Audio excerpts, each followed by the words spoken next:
If God is the resurrection and the life, in and through God, those who have been taken into God participate in God's transforming influence toward those they still love here in Earth's history. Now, this is all very fanciful, and I know that.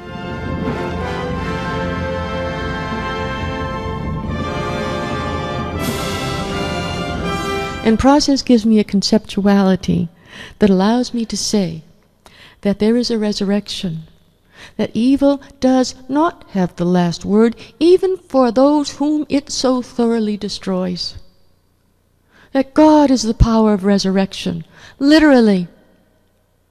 And that God takes all into the divine self, and we will also be in this situation, taken into the life of God, experiencing it firsthand, and being transformed into the divine image, participating in the ongoing work of God in this world. God's influence on us toward transformation, or forms of historical resurrection in this world, are not all powerful. Because we do have the power to say no thanks. We do have the power to resist them, choosing instead the gradient of our past which works against that which is better. We have the power to say no, and the kingdom of God will only be partially achieved in this earth ever. So that in this world, resurrection will always be finite, partial, but oh, it is to be valued. In God, God is a singular entity, and it's God who governs our integration into the divine nature, and in God that integration will accomplish the divine purposes. We will be made conformable to the love of God. God is the end of evil. In history, in a partial way, because we must work with God to see that transformation occurs. We are responsible to be a co-creator with God in bringing about the good, no matter how bad the evil, no matter how bad. And in fact, the worse it is, the more responsible we are to reach toward the good and not just simply replicate more of it all by ourselves so we can increase the agony and pain and suffering of the world and of God. We are called by God to see to inclusive well-being, and we will do it.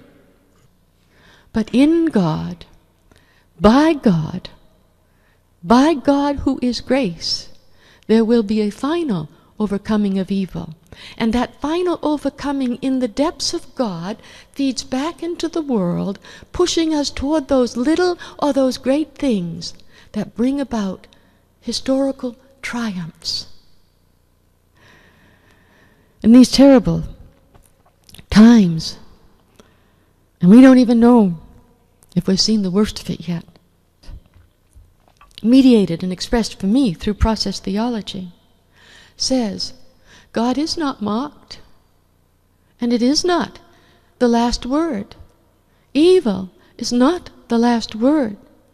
God offers possibilities of transformation in history, and we must rise to be co-workers with God, bringing about that transforming action.